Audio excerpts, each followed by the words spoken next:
Parker Schnabel just transformed gold mining permanently, and he didn't accomplish it with a larger excavator or a faster wash plant. He did it with a radar device that reads what lies beneath the earth before a single piece of equipment is ever moved. Right now, somewhere in the Yukon, Parker is staring at a screen that reveals precisely where a buried river has been concealing gold for 12,000 years. Gold that no human being has ever touched. Sitting in a channel that no one has ever seen. No excavating, no guesswork, no burning through $50,000 on a stretch of dead ground. Just a signal, a map, and a call to make. Every miner who came before him worked in total darkness. I know this piece of ground reasonably well, and it's been one of the most significant untapped spots left in the Klondike for a very long time. A lot of people have come in and tried to make something of it. Some found success, some walked away empty-handed. Parker is no longer working in the dark. And what that means for gold mining, not just his operation but the entire industry, is something nobody saw coming. What the radar is actually doing. Parker runs one of the most relentless placer operations in the Klondike. Every season he burns through diesel, strips away overburden, runs his wash plant around the clock, all in pursuit of a pay streak he cannot see. For generations, that has been the bargain every gold miner accepts. You dig, you hope, you find out. But ground-penetrating radar overturns that bargain entirely. It allows Parker to see what lies beneath the surface before a single machine is set in motion. And in an industry where one wrong decision can cost tens of thousands of dollars in a single week, this will act just like a zipper. If this gets snagged on anything, it'll tear the belt wide open. We need to get Alec down here, get Liam down here, everyone. Let's get this fixed as quickly as we can. That is not a minor advantage. That is everything. Here is a straightforward explanation of how ground-penetrating radar works. The unit fires pulses of electromagnetic energy directly down into the earth. When those pulses encounter a boundary between two different materials, say loose gravel resting on top of solid bedrock, part of the signal bounces back to the surface. A receiver picks it up. A computer converts those returning signals into a cross-sectional image of what exists underground. Think of it as an ultrasound machine for the Earth. What makes this technology so effective in the Yukon specifically is permafrost. The frozen, relatively dry overburden that blankets much of the Klondike is actually ideal terrain for GPR.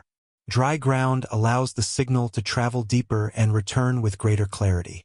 In wetter, clay-heavy soils, the signal breaks down quickly. But in Parker's territory, conditions regularly allow penetration of 15 to 30 feet, deep enough to locate exactly what he is searching for. And what he is searching for is buried rivers. The gold that has been sitting there for 12,000 years. Gold is heavy. That is the whole story. Its specific gravity is 19.3 grams per cubic centimeter, roughly 7 times denser than the quartz gravel surrounding it. When water carries gold, it can only transport it so far. Eventually, gravity takes over. The gold drops. It settles into the lowest available points, into bedrock cracks, into the inside bends of rivers where the current weakens and the water loses its carrying energy. We knew there was going to be a significant amount of effort required to determine whether this place was worth mining, and we've seen gold in the pan, which is enough to move us to the next stage. Those concentrated deposits are called pay streaks, and they follow the path of ancient water flow, not random chance. Here is the problem. Rivers migrate over thousands of years. They shift their courses. They get buried beneath landslides, glacial deposits, and decades of accumulated sediment. A river that once ran gold-rich gravel across what is now a hillside in the Klondike has vanished from the surface entirely. The creek that exists today might be running 50 yards from where the ancient channel carved its path, at a completely different elevation. You would never know. But the gold that settled into that ancient riverbed is still down there, locked in gravel that last felt moving water 12,000 years ago. Geologists call these buried waterways paleo-channels. They are the single most valuable target in Yukon placer mining, and they are invisible to everything except a drill bit or a radar signal. Parker's radar can detect those paleo-channels from the surface. It can reveal the shape of the buried valley, show him where the bedrock sits at its deepest points, and identify where the heaviest materials, gold included, would have settled over centuries of water movement. That changes the entire game. Before the machines start, Parker's pre-dig system. Parker Schnabel did not build one of the most successful placer operations in the Klondike by being fortunate. He built it by doing more preparation work than his competition before a single piece of equipment fires up. Ground-penetrating radar is the newest layer in a system he has been refining for years, and it only makes sense once you understand what it is built on top of. It begins with the historical records. The Klondike has been mined since the 1890s, and that history is thoroughly documented. Old production logs, geological surveys, claim records from outfits that worked these creeks a century ago. Parker reads all of it. He has been candid about this in interviews. Understanding where previous miners dug, what they recovered, and what they left behind is some of the most valuable pre-season work he does. The old-timers were skilled. They had instincts honed over decades in the field, but they were operating with hand tools and horse-drawn equipment. They had no means of chasing a paleo-channel sitting 30 feet beneath a ridge. Parker does. What those old records actually show him is a map of what was findable with 1930s or 1950s technology, which is an entirely different thing from a map of what is actually in the ground. A production log showing that a crew worked a bench claim in 1947, pulled modest numbers, and moved on might appear to be evidence of poor ground. Parker reads it differently. The crew in 1947 was working the surface expression of the deposit. If the geology hints at a buried paleo-channel running beneath that bench, they may have been sitting directly above a far richer zone and never known it. The historical record tells him what was found. I might be interested in taking a look at your ground. So Liam's drilling. Yeah, I'll be curious to see how Liam does with the sonic rig. Well, I'll share those results with you if you want to take a more serious look at it. The radar tells him what was not. Next comes geochemical sampling. Before any heavy equipment is brought onto new ground, his team is already out there pulling soil samples across a grid. The lab results come back showing trace gold concentrations across the area. Gold does not stay perfectly fixed in one location over thousands of years. Microscopic particles migrate slightly as the surrounding material weathers over time. A consistent pattern of trace gold across a zone signals to Parker that something richer is likely sitting beneath it. It is not definitive proof, but it is a strong enough indicator to justify pointing the radar at that spot. This step matters more than it might appear. Conducting soil sampling across a large claim area costs relatively little compared to mobilizing heavy equipment. It requires time and field labor, but it produces a heat map showing where gold is present at any detectable concentration. When Parker overlays that heat map onto what the historical records suggest about the ancient drainage pattern, and then runs GPR over the zones that register on both, he is not guessing. He is working from 3 independent lines of evidence, all converging on the same target. Then comes the GPR survey itself. Parker is out on that four-wheeler or on foot, carrying the unit and running survey lines across the ground that the historical records and soil samples flagged as promising. The radar profile builds up on the screen, layer by layer, depth by depth.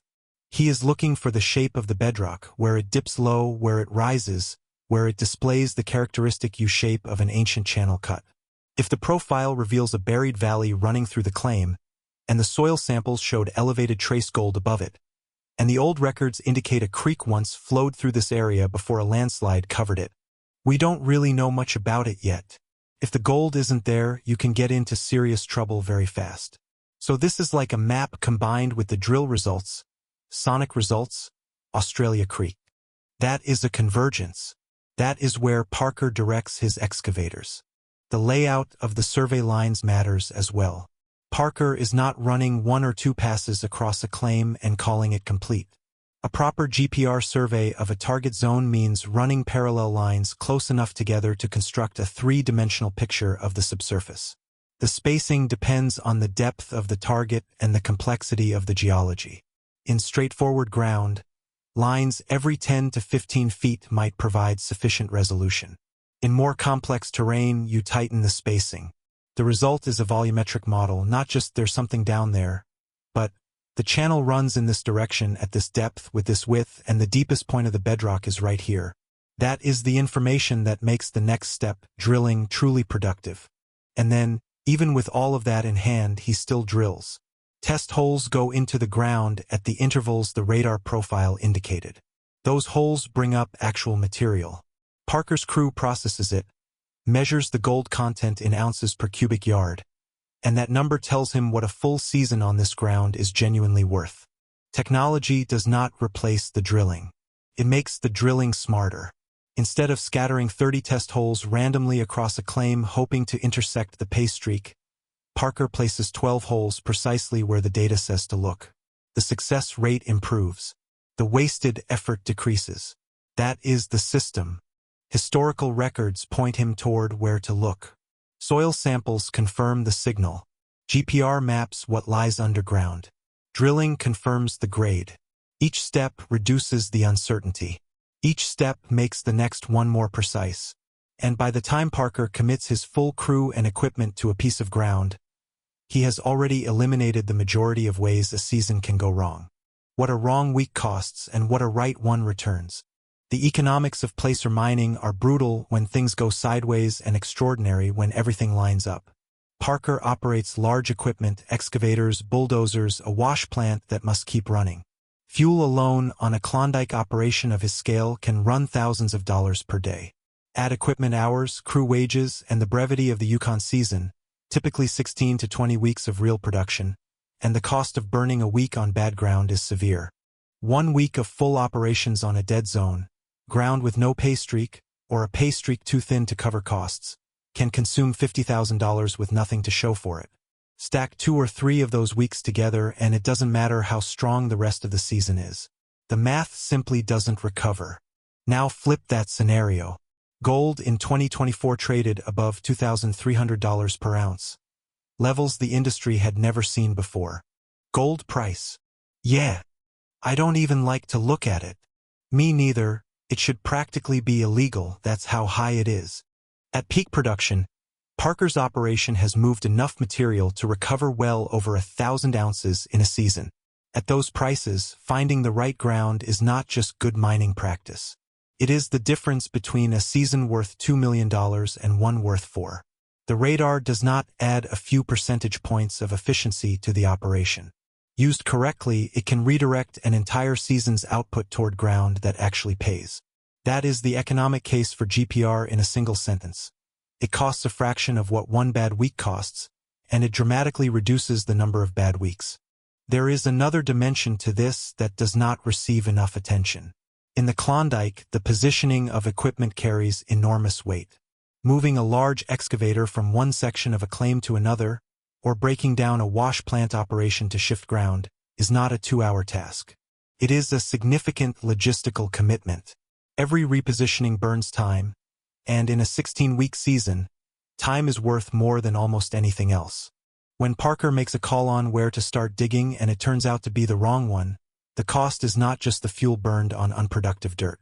It is the time lost repositioning, the broken momentum, and the compounding pressure on every week remaining in the season. GPR attacks that problem head-on. When Parker surveys a new piece of ground before committing his equipment to it, he is not only finding out where the gold might be, he is finding out where it is not. That negative information, this section of the claim has no buried channel. The bedrock here is too shallow for a pay streak to have formed. This zone was scoured clean by a separate geological event, is just as valuable as the positive signal. It tells Parker where not to position his machines. And in a short Yukon season, knowing where not to dig is half the battle. What the radar cannot do. Here is the part that matters for honesty, because this technology gets overstated constantly, and overstating it helps neither Parker nor anyone watching. Ground-penetrating radar cannot see gold. Full stop. Gold is a metal, but its electrical properties do not stand out from surrounding gravel in a way that produces a distinct GPR signal.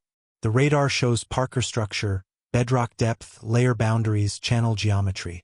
It shows him where an ancient river once ran. It shows him where the deepest bedrock pockets are located. It shows him where an old valley carved through the landscape thousands of years ago. It does not show him a pay streak. It shows him where a pay streak is most likely to exist. That distinction is everything. The radar is a probability tool, not a treasure map. It narrows the search from 100 possible dig sites down to 5 or 6 high-confidence targets. Then Parker's experience, his historical research, his soil sample data, and his test holes carry the rest of the work. Every single layer of his system still matters. GPR does not make those layers obsolete. It makes them more focused, more efficient, more likely to converge on the correct answer, but it cannot stand on its own. Depth is also a genuine constraint, and one that rarely gets discussed with enough candor. In wetter or clay-heavy ground, the GPR signal degrades dramatically within the first few feet. The frozen permafrost conditions that make Parker's Yukon territory favorable for deep radar penetration do not exist uniformly across the Klondike. This is all the new drilling we did up at the top here. And this is all the historical drilling we mapped in the same program. Green is good. Red is bad traffic light system. After a wet season where active layer thaw has pushed deeper into the permafrost, ground that produced clean profiles in a dry year can heavily attenuate the signal. Parker understands this. Any serious operator using GPR accounts for the seasonal and site-specific variability in what the radar can and cannot reveal. Cost is the third constraint. GPR equipment, the software required to process and interpret the profile data, and the experienced personnel needed to read it correctly represent a real capital investment. A geophysical contractor running a proper survey of a large claim area is not an inexpensive undertaking. For a small solo operation or a single-family claim outfit, those costs likely do not justify themselves relative to the potential return. This technology earns its keep at Parker's scale, where the potential return on a correctly targeted season is measured in millions. But it is not a universal solution for every miner in the Klondike. The radar does not find gold. It finds the places where gold is most likely hiding. Used correctly by an operator with the resources and the system to act on what it reveals, it is extraordinarily powerful. Misunderstood as a gold detector or treated as a guaranteed shortcut, it is an expensive disappointment. Parker understands the difference. That is precisely why it works for him. The ground the old-timers could never reach. The Klondike Gold Rush of 1898 brought tens of thousands of miners pouring into the Yukon in one of the most intense prospecting campaigns in recorded history. They were capable. They found a staggering amount of gold. The Klondike produced roughly 12 million ounces in the decade following the rush, an output that still stands as one of the most remarkable achievements in the history of placer mining. And they worked the ground they could work. The creek beds, the exposed benches, the accessible placer deposits they could reach with the technology available to them. What they could not reach was anything buried deep. A paleo-channel sitting beneath 30 feet of glacial overburden on a hillside that showed no surface gold was simply not findable with hand tools and basic drilling rigs. You could not see it. You could not drill it economically across enough ground to confirm it. It got walked over. It got staked, tested shallowly, and abandoned when the surface ground did not yield enough to justify further work. The claim records from that period are filled with ground that was written off as marginal or briefly worked and then released. Some of that ground was genuinely poor, but some of it was sitting directly on top of something. A buried channel, a deep paleo deposit, a concentration of gold that had settled into an ancient riverbed centuries before the first prospector ever set foot in the territory, that the technology of the time had no way to locate. Every generation of miners since 1898 has reworked the Klondike with progressively better equipment. The gold dredges of the early 20th century moved volumes of material that hand mining could not approach. The bulldozers and excavators of the post-war era pushed the accessible ground even harder. By the time Parker Schnabel's grandfather was working Porcupine Creek, the industry had already swept through this region multiple times. And still, every generation was essentially constrained to what they could see from the surface or confirm with physical drilling. Parker is the first generation with a tool that allows him to see through the surface. That is not a minor development. That is a fundamental shift in what is findable. And in a region as thoroughly mined as the Klondike, newly findable ground is exactly what the industry needs. We're moving our yard and our camp over to Dominion. We've put $15 million into the ground. I have no landlord. I can run it however I want. What virgin ground actually means in gold mining. Virgin ground is not a poetic expression. It is a specific, financially meaningful term.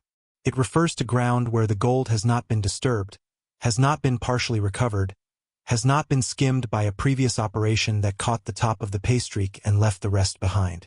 The complete deposit, the full concentration, is still sitting exactly where geology placed it. In a region as thoroughly mined as the Klondike, finding genuine virgin ground in surface deposits is close to impossible. Those claims are long gone. They were worked in 1900, reworked in 1940, and reworked again in 1980. What remains on the surface is either low-grade or exhausted. But the deep paleo-channels are different. A buried river channel that has been sitting under 25 feet of overburden since the last glacial maximum has never been touched. Nobody found it because nobody could see it. If Parker's radar reveals an unmined paleo-channel on a claim where the surface was previously worked over and abandoned, and the test holes confirm it is carrying real gold, what he is looking at is not a marginal opportunity. He is looking at a complete, undisturbed deposit in one of the richest gold-producing regions on Earth. The math on a virgin deep channel is entirely different from the math on reworked surface ground. When a previous operation has already run through a bench or creek bed, what remains is what they missed. The fine particles that washed through their recovery system, the corners that were not worth repositioning the plant for, the thin zones between richer pay streaks. You can make money on that material, but you are working the margins.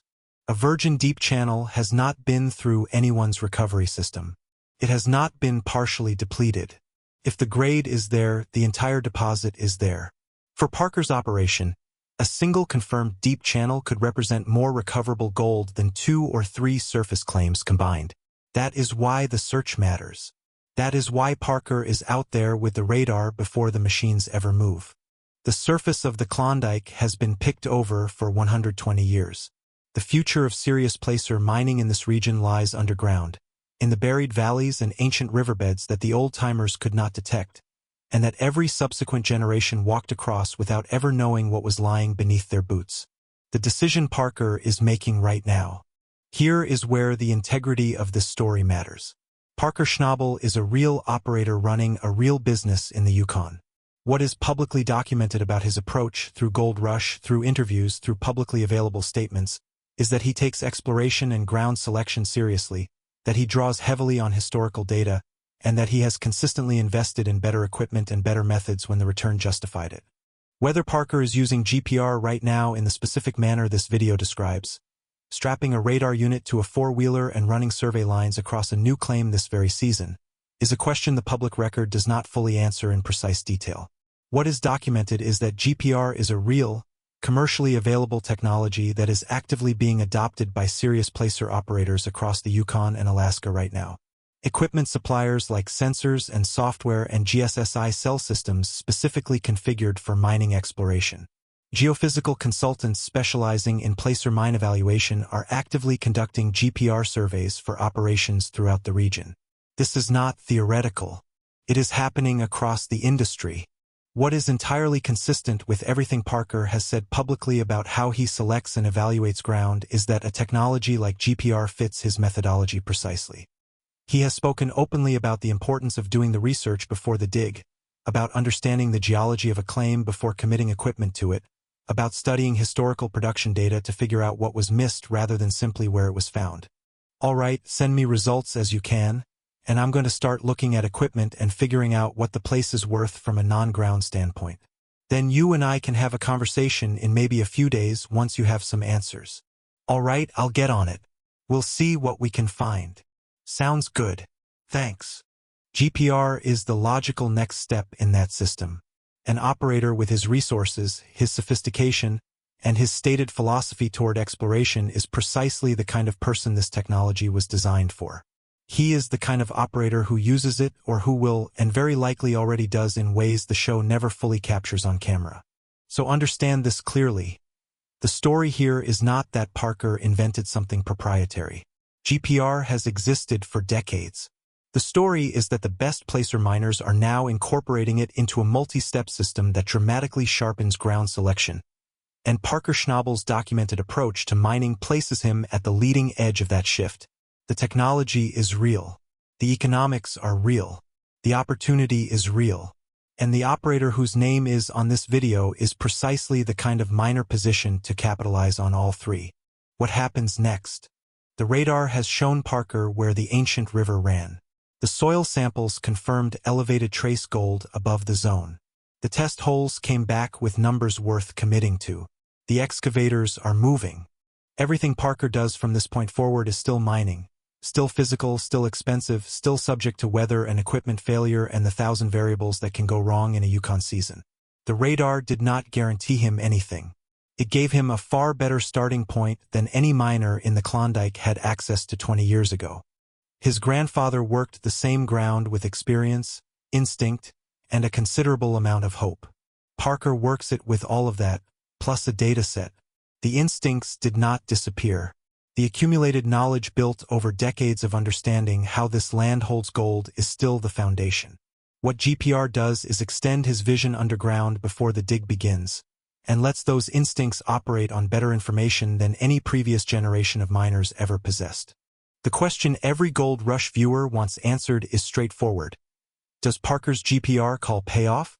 Does the buried channel actually carry the gold the radar suggested was there? Does the season on this ground return the investment? Or does the Yukon prove once again that even the best technology cannot outrun a bad draw? That answer comes out of the ground. But here is what we know going in: Parker is not guessing. He is not simply hoping. He is working from the most complete picture of what lies underground that any miner in this region has ever had access to. And at $2,300 an ounce, if that buried channel delivers what the data suggests, it could be the most valuable ground call he has ever made in his career. The Klondike has been concealing some of its gold for 12,000 years. The radar just found it. Every single miner who ever walked this land before Parker worked with only what they could see from the surface. He is working with what no one has ever been able to see, until now. Whether you are backing Parker or skeptical of the technology, one thing is absolutely certain: gold mining will never look quite the same again. That is a season worth watching closely. Subscribe now and do not miss what happens next.